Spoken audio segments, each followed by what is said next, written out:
ನನ್ನ ಮೇಲೆ ಬಾಣ ಪ್ರಯೋಗ ಮಾಡಿದ ವೀರ ನೀನೇನು? ಹೌದು ವಾಲಿ, ನಾನು ದಶರಥ ಪುತ್ರ ರಾಮ. ಇವನು ನನ್ನ ಸೋದರ ಲಕ್ಷ್ಮಣ. ರಾಮಚಂದ್ರ, ನೀನು ಚಕ್ರವರ್ತಿಯ ಪುತ್ರ, ಸತ್ಕುಲ ಪ್ರಸೂತ, ಸದ್ಗುಣ ಸಂಪನ್ನ, ಮಹಾ ತೇಜಸ್ವಿ. ನೀನು ಸದಾ ಸದ್ಮಾರ್ಗಾಚರಣೆಯಲ್ಲಿ ನಿರತನಾಗಿರುವ ಸತ್ಯವಂತ ಎಂದು ಕೇಳಿದ್ದೇನೆ. ಹೌದು, ನೀನು ಕೇಳಿದ ಪ್ರತಿಯೊಂದು ಮಾತು ಸತ್ಯವನ್ನರ ವೀರ. ಅದೆಲ್ಲ ಸತ್ಯವಾಗಿದ್ದರೆ ಹೀಗೇಕೆ ಮಾಡಿದ ರಾಮಚಂದ್ರ? ಸುಗ್ರೀವನೊಂದಿಗೆ ಹೋರಾಡುತ್ತಿದ್ದ ನನ್ನ ಮೇಲೆ ಮರೆಯಿಂದ ಏಕೆ ಬಾಣ ಪ್ರಯೋಗಿಸಿದೆ? ಕ್ಷತ್ರಿಯ ಧರ್ಮವನ್ನು ಪಾಲಿಸುವ ನೀನು ಇಂಥ ಈನ ಕೆಲಸವನ್ನು ಏಕೆ ಮಾಡಿದೆ? ರಾಘವ, ನಿನ್ನ ಸತ್ಕುಲ ಸನ್ನಡತೆಯ ನಂಬಿಕೆಯ ಮೇಲೆ ನನ್ನ ಪತ್ನಿ ತಡೆದರೂ ಕೇಳದೆ ಯುದ್ಧ ಮಾಡಲು ಬಂದೆ. ನನಗೂ ನಿನಗೂ ಯಾವ ಪರಿಚಯವಿಲ್ಲ, ಯಾವ ದ್ವೇಷವೂ ಇಲ್ಲ. ನಾನು ನಿನಗೆ ಯಾವ ಕೇಡನ್ನು ಬಯಸಿಲ್ಲ. ನೀನು ನೀತಿಯನ್ನು ಧರ್ಮವನ್ನು ಮೀರಿ ನಡೆದುಕೊಳ್ಳುವುದಿಲ್ಲ ಎಂಬ ನನ್ನ ನಂಬಿಕೆಯನ್ನು ಸುಳ್ಳು ಮಾಡಿಬಿಟ್ಟೆ ರಾಮಚಂದ್ರ, ಸುಳ್ಳು ಮಾಡಿಬಿಟ್ಟೆ. ತಡೆ ಲಕ್ಷ್ಮಣ, ಏನು ಮಾತನಾಡಬೇಡ. ಕೊನೆಯ ಕ್ಷಣಗಳನ್ನು ಎಣಿಸುತ್ತಿರುವವನು ಏನು ಹೇಳಬೇಕೆಂದಿರುವನು ಎಲ್ಲವನ್ನೂ ಹೇಳಲಿ. ನಾವು ಅದನ್ನ ಸಾವಧಾನದಿಂದ ಕೇಳಬೇಕು. ರಾಮಚಂದ್ರ, ವಿನಾಕಾರಣ ನನ್ನ ಮೇಲೆ ಬಾಣ ಪ್ರಯೋಗಿಸಿದ ನೀನು ನಿರ್ದಯಿ, ಹೃದಯ ಶೂನ್ಯ, ನಿಜವಾದ ಧರ್ಮಾತ್ಮನಲ್ಲ. ಧರ್ಮದ ಸೋಗು ಹಾಕಿದವನು, ಸತ್ಪುರುಷನಂತೆ ವರವೇಷ, ಆದರೆ ಅಂತರಂಗದಲ್ಲಿ ಮಹಾಪಾಪಿ. ಯಾವ ಪಾಪವನ್ನು ಮಾಡದ ನನ್ನ ಮೇಲೆ ನೀನೇಕೆ ಬಾಣ ಪ್ರಯೋಗಿಸಿದೆ? ಹೇಳು ರಾಮಚಂದ್ರ, ಹೇಳು, ಏಕೆ? ಅದನ್ನು ನಾನು ಹೇಳುತ್ತೇನೆ. ಬೇಡ, ನಾನು ನಿನ್ನೊಂದಿಗೆ ಮಾತನಾಡುವುದಿಲ್ಲ. ನಾನು ರಾಮನೊಡನೆ ಮಾತನಾಡಲು ಬಯಸುತ್ತೇನೆ. ಹೇಳುವಾಲಿ, ನಿನ್ನ ಮನಸ್ಸಿನಲ್ಲಿ ಅದೇನಿದೆಯೋ ಎಲ್ಲವನ್ನೂ ಹೇಳಿಬಿಡು. ನಾನು ಅದನ್ನು ಕೇಳುತ್ತೇನೆ. ನಂತರ ನಿನ್ನ ಪ್ರಶ್ನೆಗಳಿಗೆ ನಾನು ಉತ್ತರವನ್ನು ಕೊಡುತ್ತೇನೆ. ರಾಮಚಂದ್ರ, ನಾನು ಕಂದ ಮೂಲಗಳನ್ನು ಫಲಗಳನ್ನು ತಿಂದು ಜೀವಿಸುವ ವಾನರ. ನನ್ನದೇ ನಾಡಿನಲ್ಲಿ ಸ್ವಇಚ್ಛೆಯಿಂದ ಸಂಚರಿಸುವವನು. ನಾನು ನಿನ್ನೊಡನೆ ಯುದ್ಧ ಮಾಡಲು ಬಂದವನಲ್ಲ. ನೀನು ನಿಷ್ಕಾರಣವಾಗಿ ನನ್ನನ್ನು ಏಕೆ ಕೊಂದೆ? ಧರ್ಮ ಅಧರ್ಮಗಳನ್ನು ತಿಳಿದ ಯಾರು ತಾನೇ ಇಂಥ ಕ್ರೂರ ಕಾರ್ಯವನ್ನು ಮಾಡುತ್ತಾರೆ? ರಾಮ, ನಾನೊಂದು ಪ್ರಶ್ನೆ ಕೇಳಲೆ? ಕೇಳುವಾಲಿ, ಕೇಳು. ರಾಮಚಂದ್ರ, ಹೆಣ್ಣು, ಹೊನ್ನು, ಮಣ್ಣು ಈ ಮೂರು ಯುದ್ಧಕ್ಕೆ ಕಾರಣವೆಂದು ಜ್ಞಾನಿಗಳು ಹೇಳುತ್ತಾರೆ. ನನ್ನ ರಾಜ್ಯದ ಮೇಲೆ ನಿನಗೆ ಆಸೆ ಆಯಿತೆ? ಯಾವುದರ ಲೋಭದಿಂದ ನೀನು ಈ ಕೃತ್ಯವನ್ನು ಎಸಗಿದೆ? ಯಾವ ಕಾರಣಕ್ಕಾಗಿ ನೀನು ನನ್ನನ್ನು ಕೊಂದೆ? ಯಾರಾದರೂ ಸತ್ಪುರುಷರು ವಾಲಿಯನ್ನು ಏಕೆ ಕೊಂದೆ ಎಂದು ಕೇಳಿದರೆ ನೀನು ಏನು ಹೇಳುವೆ? ಏನು ಉತ್ತರ ಕೊಡುವೆ? ಹೇಳು ರಾಮಚಂದ್ರ, ಹೇಳು. ಹೇಳುತ್ತೇನೆ ವಾಲಿ, ನಿನ್ನ ಎಲ್ಲ ಪ್ರಶ್ನೆಗಳಿಗೆ ನಾನು ಉತ್ತರವನ್ನು ಹೇಳುತ್ತೇನೆ. ವಾಲಿ, ಧರ್ಮ, ಅರ್ಥ, ಕಾಮಗಳ ಸ್ವರೂಪವನ್ನು ಮತ್ತೆ ಲೌಕಿಕ ವ್ಯವಹಾರವನ್ನು ಅರಿಯದಿರುವ ನೀನು ಮೂರ್ಖನಂತೆ ನನ್ನನ್ನು ಏಕೆ ನಿಂದಿಸುತ್ತಿರುವೆ? ಬುದ್ಧಿ ಸಂಪನ್ನರೊಂದಿಗೆ, ಜ್ಞಾನ ವೃದ್ಧರೊಂದಿಗೆ, ಆಚಾರ್ಯರೊಂದಿಗೆ ಧರ್ಮದ ಬಗೆಗೆ ಜಿಜ್ಞಾಸ ಮಾಡಿ ಅದರ ರಹಸ್ಯವನ್ನು ನೀನು ಅರಿತವನಲ್ಲ. ವಾನರ ಸಹಜವಾದ ಚಪಲತೆಯಿಂದ ನನ್ನನ್ನು ನಿಂದಿಸಿದರೆ ಏನು ಪ್ರಯೋಜನವಾಲಿ? ನನ್ನದು ಅಧರ್ಮವಾದರೆ ನಿನ್ನದು ಹೇಗೆ ಧರ್ಮವಾಗುತ್ತದೆ? ಹೇಳು ರಾಮಚಂದ್ರ, ಹೇಳು.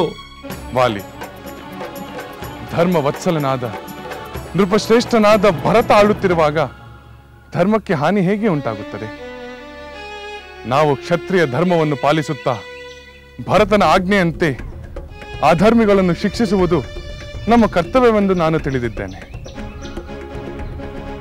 ನೀನು ಧರ್ಮವನ್ನು ಮೀರಿ ನಡೆದುಕೊಂಡಿರುವೆ, ಅತಿ ನಿಂದ್ಯವಾದ ಕಾರ್ಯವನ್ನು ಮಾಡಿರುವೆ, ಕಾಮುಕನಂತೆ ವರ್ತಿಸಿರುವೆ.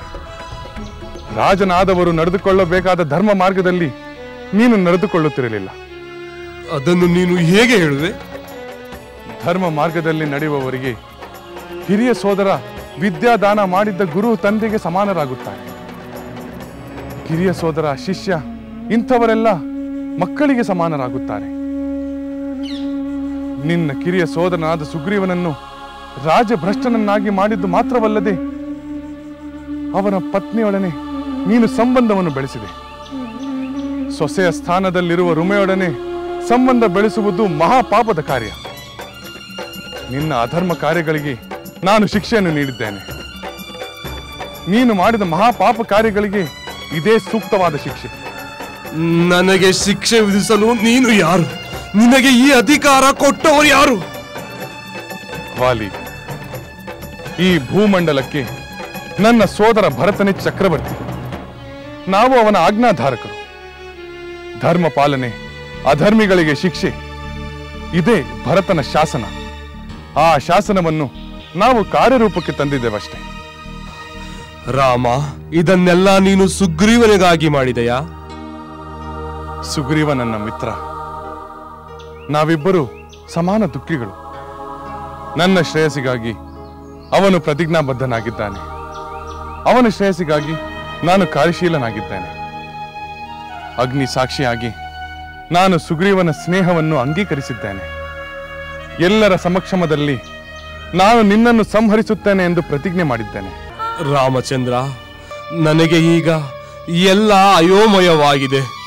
ಏನು ಹೇಳಬೇಕೆಂದು ತೋಚುತ್ತಿಲ್ಲ ರಾಮಚಂದ್ರ, ತೋಚುತ್ತಿಲ್ಲ. ವಾನರ ಶ್ರೇಷ್ಠ, ನಿನ್ನ ಈ ಪರಿತಾಪವನ್ನು ಸಾಕು ಮಾಡು. ಧರ್ಮ ರಕ್ಷಣೆಯ ಉದ್ದೇಶದಿಂದಲೇ ನಾನು ನಿನ್ನನ್ನು ಸಂಹರಿಸಿದೆ. ಅಲ್ಲದೆ ಯಾವುದೇ ಕಾರ್ಯವನ್ನು ಮಾಡಲು ಅಥವಾ ಮಾಡದಿರಲು ನಾವು ಸ್ವತಂತ್ರರಲ್ಲ. ನಿಯತಿ ಎಂಬುದೊಂದಿದೆ. ಯಾವಾಗ ಯಾರಿಂದ ಯಾವ ಕಾರ್ಯವನ್ನು ಮಾಡಿಸಬೇಕೋ ಅದೇ ನಿರ್ಧರಿಸುತ್ತದೆ. ಆದರೆ ಮರೆಯಾಗಿ ನಿಂತು ಏಕೆ ಬಾಣ ಪ್ರಯೋಗಿಸಿದೆ? ಹೇಳು ರಾಮಚಂದ್ರ, ದಯಮಾಡಿ ಹೇಳು. ವಾಲಿ, ಮನುಷ್ಯರು ಬೇಟೆಗೆಂದು ಹೋದಾಗ ಯಾರು ಕಾಡು ಮೃಗಗಳ ಮುಖಾಮುಖಿಯಾಗಿ ನಿಂತು ಹೋರಾಡಿ ಅವುಗಳನ್ನು ಕೊಲ್ಲುವುದಿಲ್ಲ. ಬಲೆ ಹರಡಿ ಅಥವಾ ಇನ್ನಾವುದಾದರೂ ಉಪಾಯವನ್ನು ಬಳಸಿ ಬೇಟೆಯಾಡುತ್ತಾರೆ. ನನ್ನ ದೃಷ್ಟಿಯಲ್ಲಿ ನೀನು ಮಹಾವೀರನಾದರೂ ಒಂದು ಶಾಖಾ ಮೃಗವೇ ಸರಿ. ಆದ್ದರಿಂದ ನಾನು ನಿನ್ನ ಎದುರು ಬಂದು ನಿನ್ನ ಮೇಲೆ ಬಾಣ ಪ್ರಯೋಗಿಸುವ ಅಗತ್ಯ ಕಾಣಲಿಲ್ಲ. ಈಗ ಹೇಳು ವಾಲಿ, ನಾನು ನನ್ನ ಧರ್ಮಾನುಸಾರ ನಿನ್ನನ್ನು ವಧಿಸಿದ್ದು ನೀನು ತಪ್ಪೆನ್ನುತ್ತೀಯ? ಇಲ್ಲ ಇಲ್ಲ ಪುರುಷೋತ್ತಮ, ನಿನ್ನ ತರ್ಕ ಸರಿಯಾಗಿದೆ. ನಿನ್ನಂತ ಧರ್ಮ ನೀತಿಗಳನ್ನು ಬಲ್ಲ ಪ್ರಾಜ್ಞನೊಡನೆ ವಾದ ಮಾಡುವ ಅರ್ಹತೆ ನನಗಿಲ್ಲ. ನಿನ್ನ ವಿಷಯ ತಿಳಿಯದೆ ನಿನ್ನ ಬಗ್ಗೆ ಅಪ್ರಿಯವಾದ ಮಾತುಗಳನ್ನಾಡಿದೆ. ದಯವಿಟ್ಟು ನನ್ನನ್ನು ಕ್ಷಮಿಸು. ವಾಲಿ, ನಿನ್ನದಾವದಾದರೂ ಕೋರಿಕೆ ಇದ್ದರೆ ನನಗೆ ಹೇಳು, ಅದನ್ನು ನಾನು ನಡೆಸಿಕೊಡುತ್ತೇನೆ. ರಾಮಚಂದ್ರ, ನಾನು ಸಾಯುತ್ತಿರುವನೆಂದು ದುಃಖಿಸುತ್ತಿಲ್ಲ. ನನ್ನ ಬಂಧು ಬಾಂಧವರಿಗಾಗಿಯೂ ದುಃಖಿಸುತ್ತಿಲ್ಲ.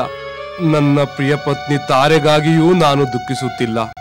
ಆದರೆ ಸದ್ಗುಣ ಸಂಪನ್ನನಾದ ನನ್ನ ಮಗ ಅಂಗದನಿಗಾಗಿ ದುಃಖಿಸುತ್ತಿದ್ದೇನೆ. ಬಹಳ ಅಕ್ಕರೆಯಿಂದ ಪ್ರೀತಿಯಿಂದ ಪಾಲಿಸಿ ಪೋಷಿಸಿದ್ದೇನೆ. ನನ್ನನ್ನು ಅಗಲಿದ ಮೇಲೆ ಬಿರು ಬೇಸಿಗೆಯಲ್ಲಿ ಬತ್ತಿ ಹೋಗುವ ಸರೋವರದಂತೆ ಚೈತನ್ಯಹೀನನಾಗುತ್ತಾನೆ. ಬಾಲ ಬುದ್ಧಿ ಅವನನ್ನು ನೀನೇ ರಕ್ಷಿಸಬೇಕು. ನನ್ನ ಸೋದರ ಸುಗ್ರೀವ, ನನ್ನ ಮಗ ಅಂಗದನ ಮೇಲೆ ನಿನ್ನ ಅನುಗ್ರಹವಿರಲಿ.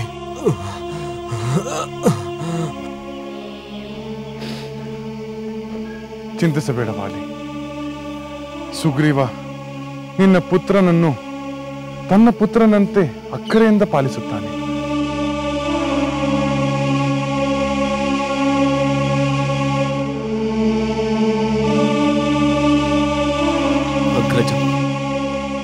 ನನ್ನನ್ನು ಕ್ಷಮಿಸು. ಸೋದರ ವಾತ್ಸಲ್ಯವನ್ನು ಮರೆತು ನಿನ್ನ ವಿಚಾರದಲ್ಲಿ ಕಠಿಣವಾಗಿ ವರ್ತಿಸಿದ ನನಗೆ ಧಿಕ್ಕಾರವಿರಲಿ. ಸುಗ್ರೀವ, ದುಃಖಿಸಬೇಡ. ನಾನು ನಿನ್ನೊಡನೆ ಹೋರಾಡಿ ನಿನ್ನ ಸೊಕ್ಕನ್ನು ಅಡಗಿಸುವೆ ವಿನ ನಿನ್ನನ್ನು ಕೊಲ್ಲುವುದಿಲ್ಲ ಎಂದು ತಾರೆಗೆ ಮಾತು ಕೊಟ್ಟು ಬಂದಿದ್ದೆ. ಆಗಿದ್ದು ಆಗಿ ಹೋಯಿತು. ದುಃಖಿಸಬೇಡ. ವಾಲಿ, ಶಾಂತನಾಗಿ ಎಲ್ಲ ಕಹಿಯನ್ನು ಮರೆತು ನಿನ್ನ ಕಡೆ ಪಯಣಕ್ಕೆ ಸಿದ್ಧನಾಗು.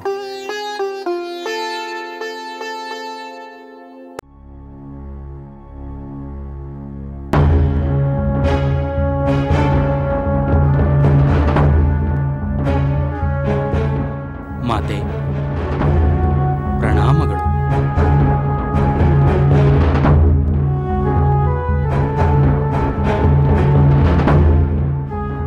ನನ್ನ ತಂದೆ ವಾಲಿ ಚಿಕ್ಕಪ್ಪ ಸುಗ್ರೀವರೊಂದಿಗೆ ಹೋರಾಡುತ್ತಿರುವರಂತೆ. ಕುಮಾರ ಅಂಗದ, ನಿನ್ನ ತಂದೆ ನನ್ನ ಮಾತನ್ನು ಕೇಳದೆ 2ನೇ ಬಾರಿ ಯುದ್ಧಕ್ಕೆ ಹೋದರು. ಏಕೆ ಮಾತೆ, ಏನಾಯಿತು? ಹೌದು ಕುಮಾರ, ಒಮ್ಮೆ ಸೋತ ಸುಗ್ರೀವ ಮತ್ತೆ ಬಂದು ಮರ್ಮಾಘಾತದ ಮಾತುಗಳನ್ನಾಡಿ ಯುದ್ಧಕ್ಕೆ ಕರೆಯುತ್ತಿದ್ದರೆ ಸಂದೇಹ ಬರುವುದಿಲ್ಲವೇ? ಸಂದೇಹವೇ? ಹೌದು ಕುಮಾರ, ನಿನ್ನ ತಂದೆಯನ್ನು ಕೊಲ್ಲುವ ಕುತಂತ್ರದಿಂದಲೇ ಉಪಾಯವನ್ನು ಮಾಡಿರುವಂತಿದೆ. ಆ ಭಯ ನನ್ನನ್ನು ಕಾಡುತ್ತಿದೆ. ಮಾತೆ, ನನ್ನ ತಂದೆಯ ಪರಾಕ್ರಮದ ಮೇಲೆ ನಿಮಗೆ ಅಪನಂಬಿಕೆಯೇ? ಇಲ್ಲ ಕುಮಾರ, ಅಪನಂಬಿಕೆ ಇಲ್ಲ.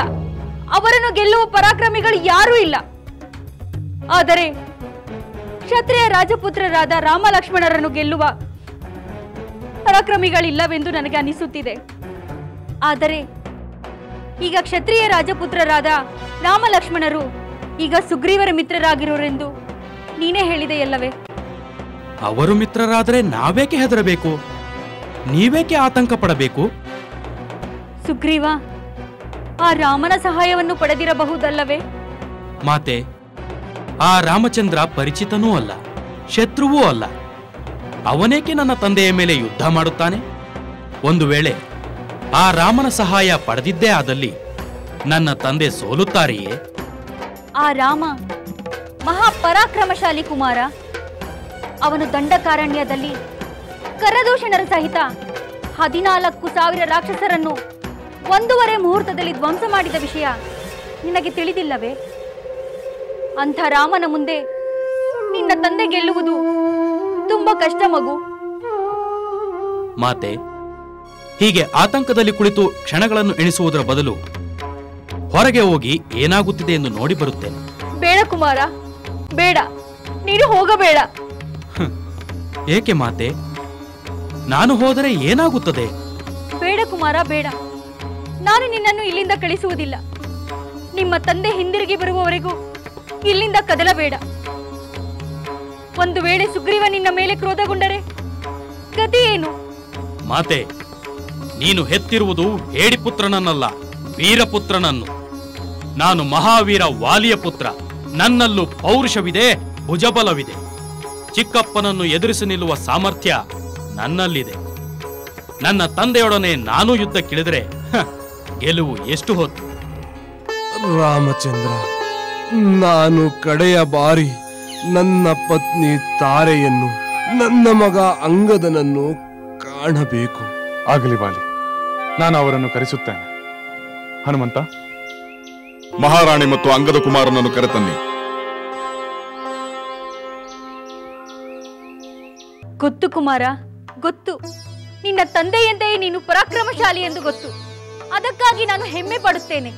ಆದರೆ ಯುದ್ಧ ನಡೆಯುತ್ತಿರುವಾಗ ನಿನ್ನ ನಡುವೆ ಹೋಗುವುದು ವಿವೇಕವಲ್ಲ. ನಿಮ್ಮ ತಂದೆಯ ಆಗಮನಕ್ಕಾಗಿ ಎದುರು ನೋಡೋಣ. ಮಹಾರಾಣಿಯವರೇ, ನಮ್ಮ ಪ್ರಭುಗಳಿಗೆ ಸೋಲಾಗಿದೆ. ವಾನರ ವೀರವಾಲಿಗೆ ಸೋಲೆ? ಆ ಸುಗ್ರೀವ ನನ್ನ ಸ್ವಾಮಿಯನ್ನು ಸೋಲಿಸಿ ಬಿಟ್ಟನೆ. ಅವರು ಸುಗ್ರೀವನಿಗೆ ಸೋಲಲಿಲ್ಲ ಮಹಾರಾಣಿ. ಆದರೆ ಮತ್ಯಾರಿಂದ ಸೋಲಾಯಿತು? ಅವರು ರಾಮನ ಬಾಣದ ಆಘಾತದಿಂದ ನೆಲದ ಮೇಲೆ ಬಿದ್ದಿದ್ದಾರೆ. ಅವರ ಪ್ರಾಣ ಹೋಗುವ ಮೊದಲು ನೀವು ಅಲ್ಲಿಗೆ ಧಾವಿಸಿ. ಸ್ವಾಮಿ!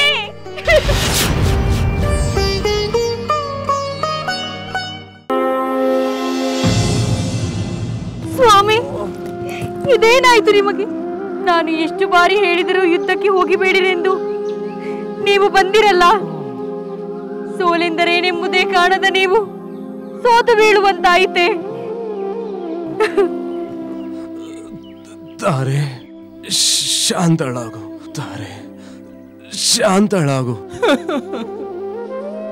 ತಂದೆ, ತಂದೆ, ನೀವೇಕೆ ಯುದ್ಧಕ್ಕೆ ಬಂದಿರಿ? ನಿಮ್ಮ ಪರವಾಗಿ ನಾನು ಯುದ್ಧ ಮಾಡುತ್ತಿದ್ದೆ. ನಿಮಗಾಗಿ ನನ್ನ ಪ್ರಾಣವನ್ನೇ ಅರ್ಪಿಸುತ್ತಿದ್ದೆ. ನನ್ನನ್ನು ಕಳುಹಿಸದೆ ನೀವೇಕೆ ಬಂದಿರಿ ತಂದೆ?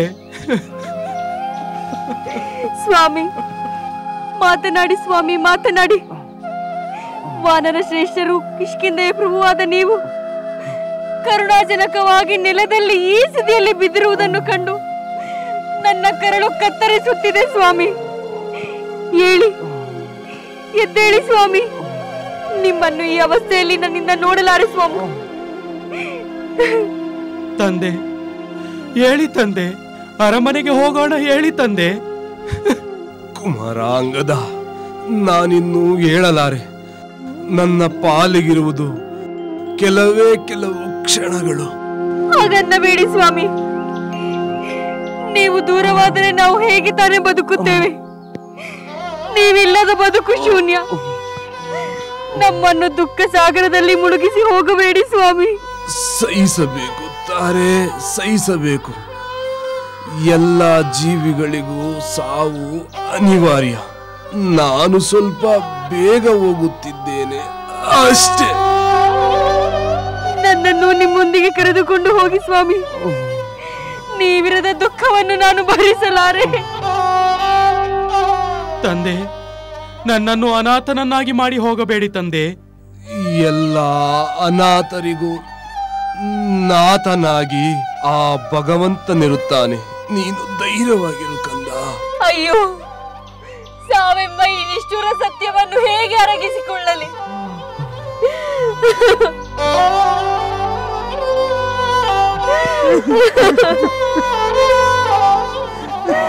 ನೀವಿಬ್ಬರು ಶಾಂತರಾಗಿ.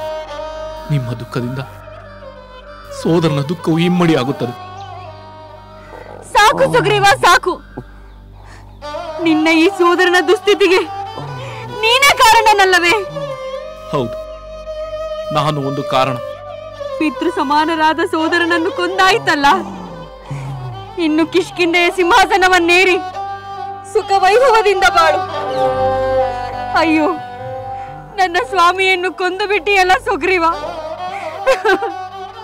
ಸ್ವಾಮಿ,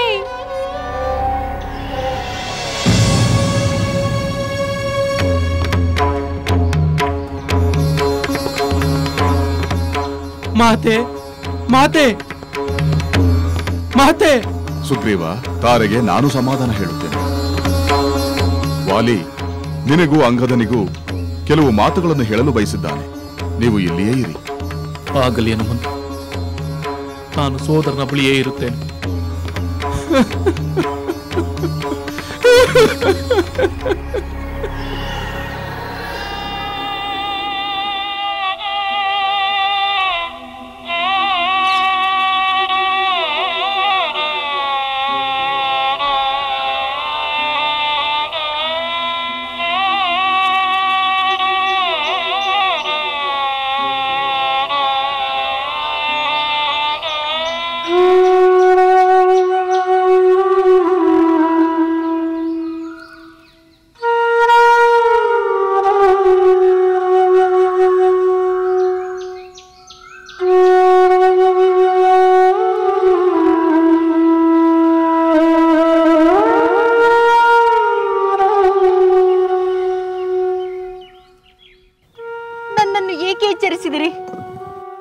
ನನ್ನ ಸ್ವಾಮಿಗಿಂತ ಮೊದಲೇ ನನ್ನ ಪ್ರಾಣ ಹೊರಟು ಹೋಗಿದ್ದರೆ ಎಷ್ಟು ಚೆನ್ನಾಗಿರುತ್ತಿತ್ತು.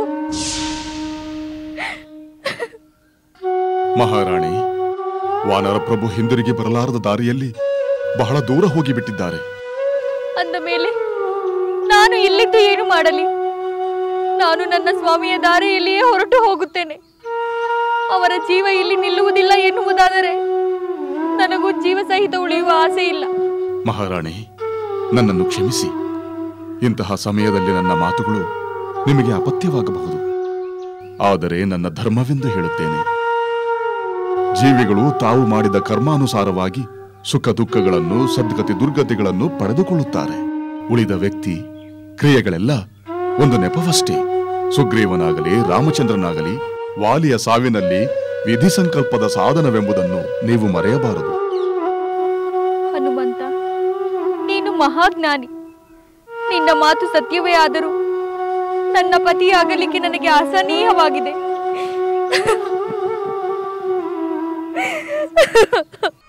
ವಾಸ್ತವವನ್ನು ಅರಿತುಕೊಂಡು ನಿಮ್ಮ ದುಃಖವನ್ನು ನಿಯಂತ್ರಿಸಿಕೊಳ್ಳಿ ತಾಯಿ. ನಿಮ್ಮ ಸ್ಥಿತಿ ಚಿಂತಾಜನಕವಾದರೆ ವಾನರ ಕುಲವೇ ಶೋಕದಲ್ಲಿ ಮುಳುಗಿ ಹೋಗುತ್ತದೆ. ನನ್ನ ಶೋಕಕ್ಕೆ ಅರ್ಥವೇ ಇಲ್ಲವೇ? ಇದೆ ತಾಯಿ, ಖಂಡಿತ ಇದೆ. ಪ್ರಿಯ ಪತಿಯ ಅಗಲಿಕೆ ಶೋಕವನ್ನು ತುಂಬುತ್ತದೆ. ಹಾಗೆಂದು ಎಲ್ಲಿಯವರೆಗೆ ಶೋಕಿಸುವುದು? ನೀರಿನ ಮೇಲಿನ ಗುಳ್ಳೆಯಂತೆ ಯಾವ ಕ್ಷಣದಲ್ಲಾದರೂ ಒಡೆದು ಹೋಗುವ ಜೀವನದಲ್ಲಿ ಎಲ್ಲರೂ ತಮ್ಮ ತಮ್ಮ ಕಾಲಕ್ಕಾಗಿ ಕಾಯಬೇಕು.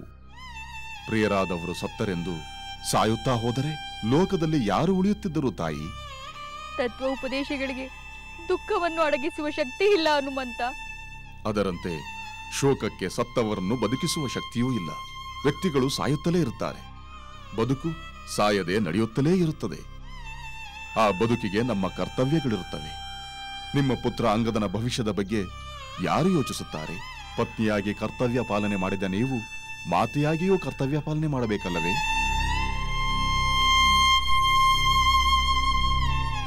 ಮಹಾರಾಣಿ, ದುಃಖದ ತಾಪ ಅದನ್ನು ಅನುಭವಿಸಿದವರಿಗೆ ಅರ್ಥವಾಗುತ್ತದೆ. ಹೀಗೆ ಹೇಳಿವಿರೆಂದು ನನಗೆ ಗೊತ್ತು. ಅದು ನಿಜವಲ್ಲವೇ ಹನುಮಂತ? ನಿಜ ತಾಯಿ.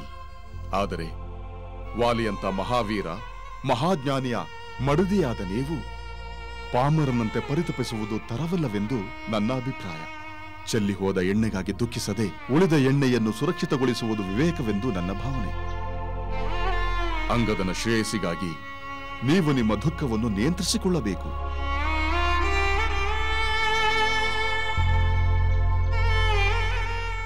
ಸಖಿಯರೇ, ಮಹಾರಾಣಿಯವರಿಗೆ ಕುಡಿಯಲು ನೀರು ಕೊಟ್ಟು ಉಪಚರಿಸಿ ವಾಲಿಯ ಬಳಿಗೆ ಕರೆತನ್ನಿ. ಆಗಲಿ ಪ್ರಭು.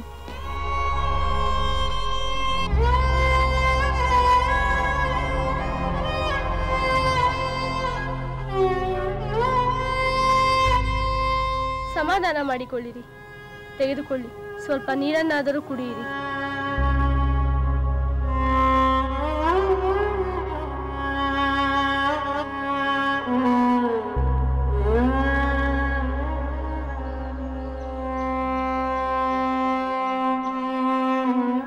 ಸೋದರ ಸುಗ್ರೀವ, ಸಮಾಧಾನ ಮಾಡಿಕೊ. ಅಣ್ಣ ತಮ್ಮಂದಿರಾದ ನಾವು ಕಡೆಯವರೆಗೂ ಪ್ರೀತಿ ಸೌಹಾರ್ದತೆಗಳಿಂದ ಸಂತೋಷವಾಗಿ ಬದುಕಬಹುದಿತ್ತು. ಆದರೆ ಆ ವಿಧಿ ನಮ್ಮನ್ನು ಶತ್ರುಗಳನ್ನಾಗಿ ಮಾಡಿಬಿಟ್ಟಿತು. ಹಿಂದೆ ನೀನು ಕಷ್ಟಪಡುತ್ತಿದ್ದಾಗ ನಾನು ಸಂತೋಷವಾಗಿದ್ದೆ. ಆದರೆ ಇಂದು ನೀನು ಸಂತೋಷ ಪಡುತ್ತಿರುವಾಗ ನಾನು ಇರುವುದೇ ಇಲ್ಲ. ಎಂಥ ವಿಪರ್ಯಾಸ! ಇದಕ್ಕೆಲ್ಲ ನಾನೇ ಕಾರಣ ಅಗ್ರಜ, ನಾನೇ ಕಾರಣ. ನಾನು ಪಾಪಿ. ಇಲ್ಲ ಸುಗ್ರೀವ, ಇಲ್ಲ. ಪಾಪ ಪುಣ್ಯಗಳೆಲ್ಲ ನಮ್ಮದಲ್ಲ, ಆ ವಿಧಿಯದು. ಈಗ ನೀನು ವಾನರ ರಾಜ್ಯದ ಅಧಿಪತಿ, ನೀನು ಸುಗ್ರೀವ. ಆದರೆ ನನ್ನ ಕಡೆಯ ಒಂದು ಮಾತನ್ನು ನಡೆಸಿಕೊಳ್ಳುವುದಾಗಿ ನೀನು ಖಂಡಿತವಾಗಿ ನೆರವೇರಿಸುತ್ತೇನೆ. ಅದೇನೆಂದು ಹೇಳು ಅಗ್ರಜ. ಎಷ್ಟೇ ಕಷ್ಟವಾದರೂ ಸರಿ, ನಿನ್ನ ಆಸೆಯನ್ನು ಪೂರೈಸುತ್ತೇನೆ. ಮಗು ಅಂಗದ, ಸುಗ್ರೀವ, ಅಂಗದನನ್ನು ನಾನು ಚಿಕ್ಕಂದಿನಿಂದ ಬಹಳ ಅಕ್ಕರೆಯಿಂದ ಸಾಕಿ ಪೋಷಿಸಿದ್ದೇನೆ. ಕಷ್ಟ ನೋವುಗಳನ್ನು ಅರಿಯದ ಅಂಗದ ನನ್ನ ಏಕಮಾತ್ರ ಪುತ್ರ ನನ್ನ ಅಗಲಿಕೆಯ ನಂತರ ಕುಸಿದು ಹೋಗುತ್ತಾನೆ. ಇವನನ್ನು ನಿನ್ನ ಸ್ವಂತ ಮಗನಂತೆ ನನ್ನ ನೆನಪು ಬಾರದಂತೆ ಪಾಲಿಸಬೇಕು. ಅಂಗದನನ್ನು ರೆಪ್ಪೆಯು ಕಣ್ಣನ್ನು ಕಾಪಾಡುವಂತೆ ಕಾಪಾಡುತ್ತೇನೆ. ಸುಗ್ರೀವ, ಅಂಗದನಿಗೆ ಇನ್ನು ಮುಂದೆ ನೀನೇ ತಂದೆ, ನೀನೇ ಒಡೆಯ, ನೀನೇ ರಕ್ಷಕ, ನೀನೇ ಸರ್ವಸ್ವ. ಇದನ್ನು ನಿನ್ನ ಆಜ್ಞೆಯಂತೆ ಪಾಲಿಸುತ್ತೇನೆ. ಅಂಗದನನ್ನು ನೋಡಿಕೊಳ್ಳುತ್ತೇನೆ. ಅಷ್ಟೇ ಅಲ್ಲ ಸುಗ್ರೀವ, ಅಂಗದ ನನ್ನಷ್ಟೇ ಪರಾಕ್ರಮಿ. ಅವನು ರಾಕ್ಷಸರನ್ನು ಸಂಹರಿಸುವಾಗ ಮುಂದಾಳಾಗಿರುತ್ತಾನೆ. ಅರ್ಥವಾಯಿತು ಅಗ್ರಜ. ಅಷ್ಟೇ ಅಲ್ಲ ಸುಗ್ರೀವ, ನನ್ನ ಅಗಲಿಕೆಯಿಂದ ತಾರೆ ಎಷ್ಟು ಸಂಕಟ ಪಡುತ್ತಿದ್ದಾಳೆಂದು ನೀನೇ ಕಂಡಿರುವೆ. ಅವಳ ದುಃಖವನ್ನು ಸಂತೈಸುವ ಕೆಲಸವನ್ನು ನೀನೇ ಮಾಡಬೇಕು. ನಿನ್ನ ಆಜ್ಞೆಯಂತೆ ನಡೆಯುತ್ತೇನೆ ಅಗ್ರಜ. ಶ್ರೀರಾಮನ ಕಾರ್ಯವನ್ನು ಶ್ರದ್ಧೆಯಿಂದ ಮಾಡು, ಅದು ನಮ್ಮ ಧರ್ಮ. ಕುಮಾರ, ಅಂಗದ, ಕುಮಾರ. ತಂದೆ. ಮಗು, ಸುಗ್ರೀವನೇ ನಿನಗೆ ರಕ್ಷಕ, ಒಡೆಯ. ಅವನಿಗೆ ವಿಧೇಯನಾಗಿ ನಡೆದುಕೊಳ್ಳಬೇಕು. ಪ್ರಿಯವಾಗಲಿ ಅಪ್ರಿಯವಾಗಲಿ ಎಂದು ಅವನಿಗೆ ವಿರೋಧವಾಗಿ ನಡೆದುಕೊಳ್ಳಬಾರದು. ಆಗಲಿ ತಂದೆ, ನಾನು ನನ್ನ ಚಿಕ್ಕಪ್ಪನ ಆಜ್ಞೆಯಂತೆ ನಡೆದುಕೊಳ್ಳುತ್ತೇನೆ. ಮಗು ಅಂಗದ, ಸುಗ್ರೀವನ ಸ್ನೇಹಿತರೊಡನೆ ಸ್ನೇಹ ಮಾಡು, ಅವನ ಶತ್ರುಗಳೊಡನೆ ಮಿತ್ರತ್ವ ಬೇಡ. ನಿಮ್ಮ ಮಾತಿನಂತೆಯೇ ನಡೆದುಕೊಳ್ಳುತ್ತೇನೆ. ಆಗಲಿ, ನಾನು ಹೇಳಬೇಕಾಗಿದ್ದೆಲ್ಲ ಹೇಳಿ ಆಯಿತು. ನಾನಿನ್ನು ಬರುತ್ತೇನೆ. ಸುಗ್ರೀವ, ರಾಮಚಂದ್ರ, ರಾಮಚಂದ್ರ.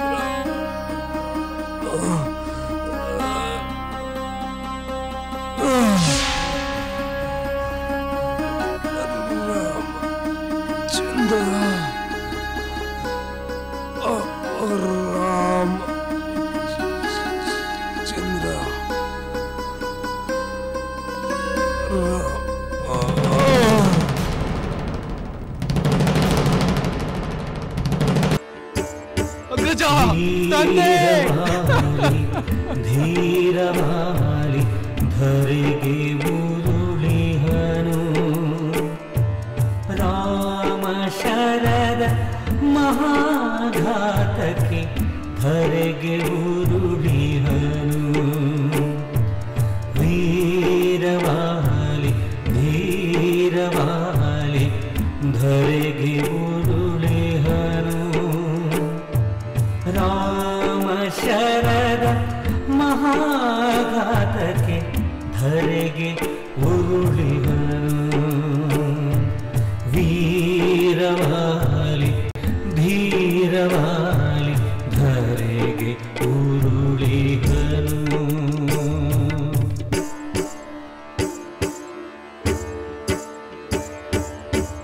ಜಗವ ಗೆಲ್ಲುವ ಮಹಾಬಲನು ವಾನರ ಕುಲಕ್ಕೆ ದೊರೆಯಾದವನು ಜಗವ ಗೆಲ್ಲುವ ಮಹಾಬಲನು ವಾನರ ಕುಲಕ್ಕೆ ದೊರೆಯಾದವನು ಸೋದರ ದ್ವೇಷದಿ ಮಿತಿಯನು ಮೀರಿ ರಾಮನ ಬಾಣದಿ ಕೊನೆಯಾಗಿಹನು ಸೋದರ ದ್ವೇಷದಿ ಮಿತಿಯನು ಮೀರಿ ರಾಮನ ಬಾಣದಿ ಕೊನೆಯಾಗಿಹನು ವೀರವಾಲಿ ಧೀರವಾಲಿ ಧರೆಗೆ ಉರುಳಿಹನು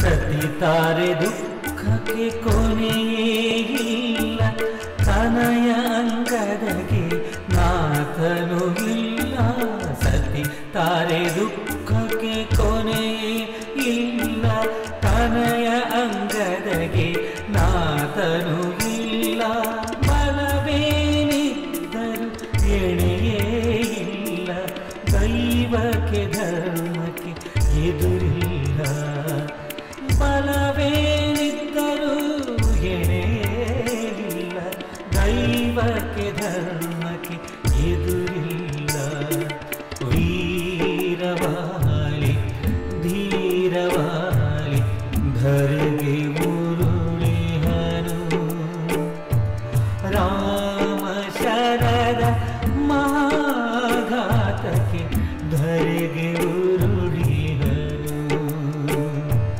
ವೀರವಾಲಿ ಧೀರವಾಲಿ ಧರೆಗೆ ಉರುಳಿಹನು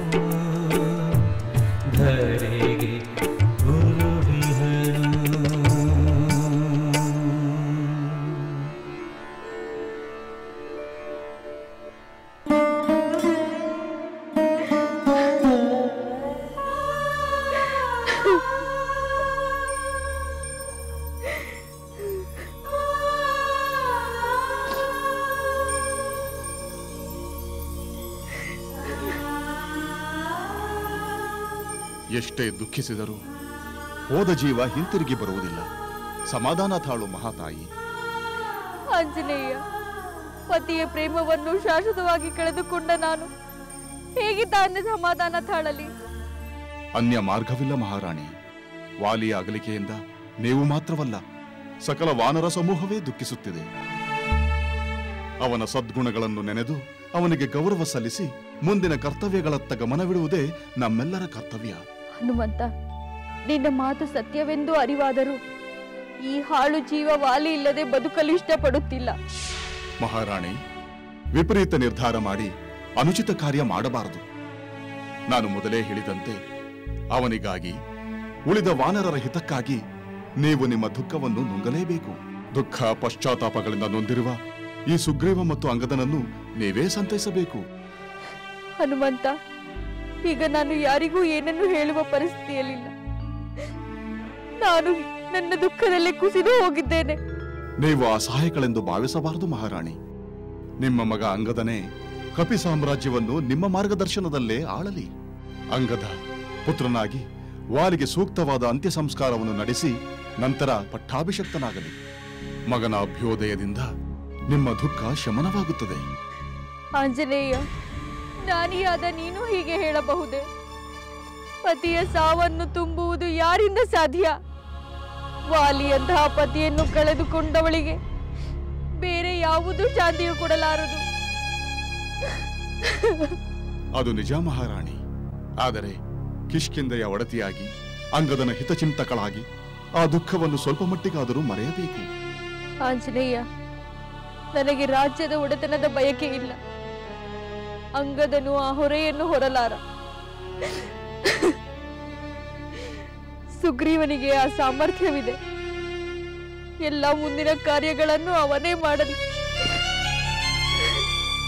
ಅಂಗದನನ್ನು ಸಿಂಹಾಸನಕ್ಕೇರಿಸಿ ನಾನು ಮಾಡಿದ ಪಾಪ ಕಾರ್ಯಗಳಿಗೆ ಪ್ರಾಯಶ್ಚಿತ್ತ ಅನುಭವಿಸುತ್ತೇನೆ.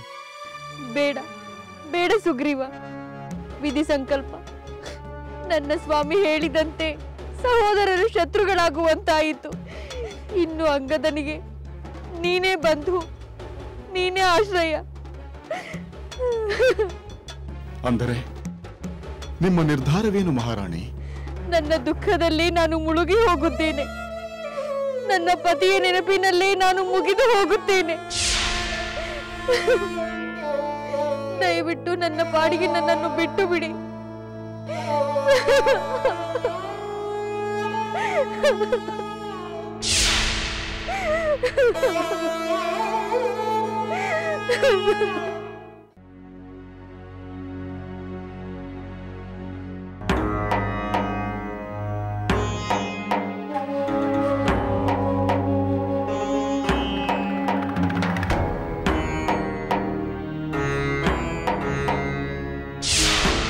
ರಾಘವ, ರಾಮಚಂದ್ರ, ಮಹಾನುಭಾವ, ವಾಲಿಯ ಸಾವಿನಿಂದ ತಳಮಳಿಸುತ್ತಿರುವ ತಾರೆಯ ದುಃಖವನ್ನು ನಾನು ನೋಡಲಾರೆ.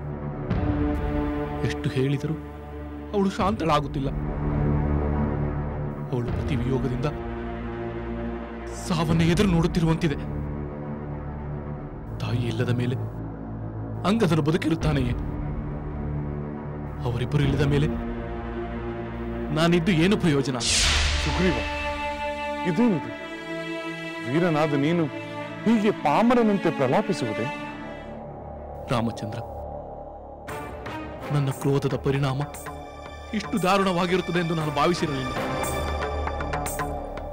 ನಾನು ನನ್ನ ಸೋದರನ ಸಾವಿನೊಡನೆ ಅಗ್ನಿ ಪ್ರವೇಶ ಮಾಡುವುದು ಒಳಿತೆಂದು ಕಾಣುತ್ತದೆ. ಸುಗ್ರೀವ, ದುಃಖಕ್ಕೆ ದಾಸನಾದರೆ ಅದು ವಿವೇಕವನ್ನು ನುಂಗುತ್ತದೆ, ಕರ್ತವ್ಯವನ್ನು ಕಡೆಗಣಿಸುವಂತೆ ಮಾಡುತ್ತದೆ. ಇಲ್ಲ ರಾಮಚಂದ್ರ, ನನ್ನ ಕರ್ತವ್ಯವನ್ನು ನಾನು ಮರೆತಿಲ್ಲ. ನಾನಿಲ್ಲದಿದ್ದರೂ ನಿನ್ನ ಕಾರ್ಯವು ನೆರವೇರುತ್ತದೆ. ನನ್ನ ವಾನರ ವೀರರು ನಿನ್ನ ಕಾರ್ಯವನ್ನು ಯಶಸ್ವಿಯಾಗಿ ನಿರ್ವಹಿಸುತ್ತಾರೆ. ನಿನ್ನ ಪತ್ನಿ ಸೀತೆಯನ್ನು ಹುಡುಕುತ್ತಾರೆ. ಕುಲನಾಶಕನಾದ ನಾನು ಅಗ್ನಿ ಪ್ರವೇಶ ಮಾಡಲು ದಯಮಾಡಿ ಅನುಮತಿ ನೀಡು. ಸುಗ್ರೀವ, ಆವೇಶದ ನಿರ್ಧಾರ ತರವಲ್ಲ. ವಾಲಿ ಮಹಾವೀರ, ಧೀಮಂತ. ಅವನು ತಪ್ಪು ಮಾಡಲಿಲ್ಲ, ನೀನು ತಪ್ಪು ಮಾಡಲಿಲ್ಲ. ವಿಧಿಯೇ ನಿಮ್ಮಿಬ್ಬರಿಂದ ಈ ತಪ್ಪು ಮಾಡಿಸಿಬಿಟ್ಟಿತು. ಅದಕ್ಕಾಗಿ ವಾಲಿಯೊಂದಿಗೆ ನೀನಾಗಲಿ ತಾರೆಯಾಗಲಿ ಸಾಯುವುದು ಅರ್ಥಹೀನ. ನಾನು ತಾರೆಯನ್ನು ಸಮಾಧಾನಪಡಿಸುತ್ತೇನೆ. ಈ ಹುಚ್ಚು ನಿರ್ಧಾರವನ್ನು ತೊರೆದು ನೀನು ಸಮಾಧಾನ ತಂದುಕೋ.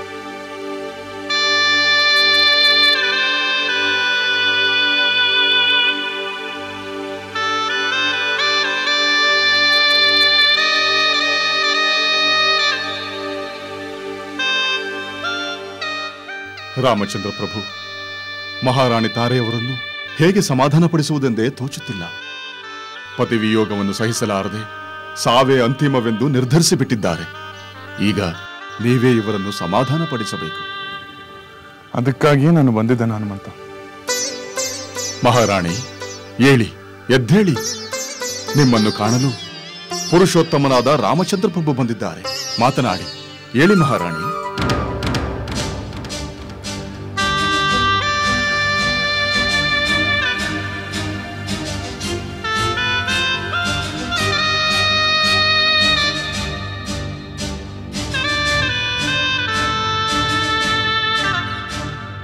ರಾಮಚಂದ್ರ, ನೀನು ಅಪ್ರಮೇಯ, ಅಪರಿಮಿತ ಪರಾಕ್ರಮಶಾಲಿ, ಪರಮ ಧಾರ್ಮಿಕನೆಂದು ನಾನು ಕೇಳಿದ್ದೇನೆ. ಯಾವ ಬಾಣದಿಂದ ನೀನು ನನ್ನ ಪತಿಯನ್ನು ಪರಲೋಕಕ್ಕೆ ಕಳಿಸಿದೆಯೋ ಅದೇ ಬಾಣದಿಂದ ನನ್ನನ್ನು ಕಳಿಸಿಬಿಡು. ನಾನು ನನ್ನ ಪತಿಯನ್ನು ಸೇರುವಂತೆ ಮಾಡು. ಇದೊಂದು ಉಪಕಾರ ಮಾಡು. ತಾರ, ವಾಲಿಗೆ ನನ್ನ ಬಾಣದಿಂದ ಸದ್ಗತಿ ಪಡೆಯುವ ವಿಧಿ ಇತ್ತು. ನಿನಗೆ ನಿನ್ನ ಪುತ್ರನ ಶ್ರೇಯಸ್ಸಿಗಾಗಿ ಬದುಕಿರಬೇಕಾದ ವಿಧಿ ಇದೆ. ಅದನ್ನು ಮೀರಿ ನೀನೇ ನಿನ್ನ ಸಾವನ್ನು ಬೇಡುವುದು ಅನುಚಿತ. ಇಲ್ಲ ರಾಮಚಂದ್ರ, ಅನುಚಿತವಲ್ಲ. ನೀನು ಹೇಗೆ ಸೀತೆಯನ್ನು ಅಗಳಿ ದುಃಖಿಸುತ್ತಿರುವೆಯೋ ನಾನು ನನ್ನ ಪತಿಯನ್ನು ಕಳೆದುಕೊಂಡು ದುಃಖಿಸುತ್ತಿರುವೆ. ನಿನಗಾದರೂ ಮತ್ತೆ ನಿನ್ನ ಪತ್ನಿ ದೊರೆಯಬಹುದು, ಆದರೆ ನನ್ನ ಪತಿ ಮತ್ತೆ ದೊರಕುತ್ತಾನೆಯೇ? ತಾರಾ, ಈ ಲೋಕದಲ್ಲಿ ಯಾರು ಶಾಶ್ವತವಾಗಿರುತ್ತಾರೆ? ಎಲ್ಲರೂ ಹೋಗಲೇಬೇಕಲ್ಲವೇ? ಪ್ರಿಯರಾದವರು ಅಪ್ರಿಯರಾದವರು ಯಾರೂ ಶಾಶ್ವತವಲ್ಲ. ಒಂದು ರೀತಿಯಲ್ಲಿ ಎಲ್ಲರೂ ಆತ್ಮೀಯರ ಅಗಲಿಕೆಯ ನೋವನ್ನು ಅನುಭವಿಸಲೇಬೇಕು. ಆ ನೋವನ್ನು ಅನುಭವಿಸಲು ಸಾಧ್ಯವಿಲ್ಲವೆಂದೇ ನಾನು ನಿನ್ನ ಬಳಿ ಸಾವನ್ನು ಬೇಡುತ್ತಿರುವುದು. ದಯಮಾಡಿ ನನಗೆ ಸಾವನ್ನು ಕರುಣಿಸು. ತ್ರಿವದೆಯ ದೋಷ ಬರುವುದು ಎಂದು ನೀನು ಹಿಂಜರಿಯಬೇಡ. ವಾಲಿ ಅರ್ಧ ಶರೀರವೇ ನಾನೆಂದು ಭಾವಿಸು. ನಿನ್ನನ್ನು ಯಾವ ದೋಷವೂ ತಾಗುವುದಿಲ್ಲ. ತಾರಾ, ನೀನು ವೀರ ಪತ್ನಿ, ವೀರ ಮಾತೆ. ಅಳ್ಳದೆಯ ಅಲ್ಪರಂತೆ ವರ್ತಿಸಬಾರದು. ತನ್ನ ತನ್ನ ಕರ್ಮಾನುಸಾರ ಸುಖ ದುಃಖಗಳು ಪ್ರಾಪ್ತವಾಗುತ್ತವೆ. ಸುಖವನ್ನು ಸ್ವೀಕರಿಸುವ ನಾವು ದುಃಖವನ್ನು ಬೇಡವೆನ್ನುವಂತಿಲ್ಲ. ಸುಖ ದುಃಖಗಳನ್ನು ಸಮಾನವಾಗಿ ಸ್ವೀಕರಿಸುವ ವಿವೇಕವಿಲ್ಲದಿದ್ದರೆ ಬದುಕು ಅಸಹನೀಯವಾಗುತ್ತದೆ. ನಾನು ಎಲ್ಲ ಬಗೆಯಲ್ಲೂ ಹೇಳಿದೆ ರಾಮಚಂದ್ರ ಪ್ರಭು. ರಾಮಚಂದ್ರ, ತಾರೆಯ ದುಃಖವನ್ನು ಕಾಣುತ್ತಾ ನಾನು ಮಾಡಿದ ಅಪರಾಧ ಘೋರವಾಗಿ ಕಾಣುತ್ತಿದೆ. ಸುಗ್ರೀವ, ಅದನ್ನೆಲ್ಲ ಮರೆತು ಬಿಡು. ನನ್ನ ಪತಿಯ ಸ್ಥಾನದಲ್ಲಿ ನೀನೇ ಕಿಷ್ಕಿಂಧೆಯ ರಾಜನಾಗು. ಮಹಾರಾಣಿ, ನೀವು ಹೀಗೆ ದುಃಖಿಸುತ್ತಿರುವಾಗ ಸುಗ್ರೀವ ರಾಜನಾಗುವುದು ದೂರದ ಮಾತು. ತಾರಾ, ನಿನ್ನ ಇಷ್ಟದಂತೆ ಸುಗ್ರೀವ ಕಿಷ್ಕಿಂಧೆಯ ರಾಜನಾಗುತ್ತಾನೆ. ನಿನ್ನ ಪುತ್ರ ಅಂಗದ ಯುವರಾಜನಾಗುತ್ತಾನೆ. ಇದು ಬ್ರಹ್ಮಲಿಖಿತವೆಂದು ಸಮಾಧಾನ ತಂದುಕೊಂಡು ಕಿಷ್ಕಿಂಧೆಯ ಪ್ರಜೆಗಳ ಹಿತವನ್ನು ಯೋಚಿಸು. ಇದು ವಾಲಿ ಆತ್ಮಕ್ಕೂ ಶಾಂತಿ ಕೊಡುತ್ತದೆ. ಹೌದು ಮಹಾರಾಣಿ, ಅನ್ಯರ ಹಿತದಲ್ಲಿ ನಿಮ್ಮ ದುಃಖವನ್ನು ಮರೆತು ಶಾಂತಿಯನ್ನು ಪಡೆಯಬಹುದು. ಹೌದು ಮಹಾರಾಣಿ, ನೀನು ಸತ್ತರೆ ನಾನಾಗಲಿ ಅಂಗದನಾಗಲಿ ಉಳಿಯುವುದಿಲ್ಲ. ವಾನರ ರಾಜ್ಯ ಅನಾಯಕವಾಗುತ್ತದೆ. ಸೋದರನ ಸಾವಿಗೆ ಕಾರಣನಾದನೆಂಬ ದುಃಖ ಈಗಲೂ ನನ್ನ ಎದೆಯನ್ನು ಸುಡುತ್ತಿದೆ. ಸುಗ್ರೀವ, ನಾನು ಮೊದಲೇ ಹೇಳಿದ ಹಾಗೆ ಆ ವಿಧಿಯೇ ನಿನ್ನಿಂದ ಈ ಕಾರ್ಯವನ್ನು ಮಾಡಿಸಿದೆ. ಕಾಲ ಬಂದಾಗ ಏನಾಗಬೇಕೋ ಅದು ಹೇಗೋ ನಡೆದು ಹೋಗುತ್ತದೆ. ಕಾಲ ಯಾರಿಗೂ ಕಾಯುವುದಿಲ್ಲ, ಯಾರಿಗೂ ಕರುಣೆ ತೋರುವುದಿಲ್ಲ, ಅದು ಯಾರಿಗೂ ಪಕ್ಷಪಾತವನ್ನು ಮಾಡುವುದಿಲ್ಲ. ಹೌದು ಮಹಾರಾಣಿ, ಲೋಕದ ಜೀವಿಗಳ ಗತಿಯೆಲ್ಲ ಕಾಲಾಧೀನ.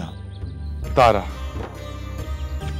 ವಾಲಿ ವೀರನಾಗಿ ಬದುಕಿದ, ಪ್ರಜಾ ವತ್ಸಲನಾಗಿ ಆಳಿದ, ಕೊನೆಯ ಕ್ಷಣದವರೆಗೂ ಪರಾಕ್ರಮದಿಂದ ಹೋರಾಡಿ ಅಸೂನೀಗಿದ. ಅವನು ವೀರ ಸ್ವರ್ಗವನ್ನೇ ಸೇರಿರುತ್ತಾನೆ. ಅವನಿಗಾಗಿ ದುಃಖಿಸುವುದು ಸಹಜ. ಆದರೆ ನಿರಂತರವಾಗಿ ಪ್ರಲಾಪಿಸುತ್ತಾ ಸಾಯುತ್ತೇನೆ ಎಂದು ಹೇಳುವುದು ವಾಲಿಗೆ ಅಗೌರವವನ್ನು ತೋರಿಸಿದಂತೆ.